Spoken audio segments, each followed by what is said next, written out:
নারীর লোভ কাবিলকে এ কথা বলায় ফেলছে, আমি তোকে মেরে ফেলবো, বিয়ে আমি করবই, আমি এই নারীকেই বিয়ে করব।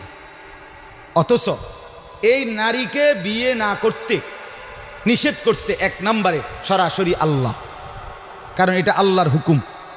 বিয়ের যেই পদ্ধতিটা আল্লাহ বলছে, কাবিল তার উল্টাটা করছে, চাচ্ছে, তাহলে এটা প্রথম কার হুকুম? দুই নাম্বার, আদম আলাইহিস সালাম উনি একজন নবী কিনা, তাহলে এটা নবীরও হুকুম। তিন নাম্বার, আদম আলাইহিস সালাম এই কাবিলের বাপ কিনা, এটা বাবারও হুকুম। চার নাম্বার, কোরবানি করো দোনোজনে, যারটা কবুল হবে তার সে বিয়ে করবে, এটা হলো আল্লাহর বিধান, মানে শরীয়ত। এটা কি শরীয়ত। এ কাবিল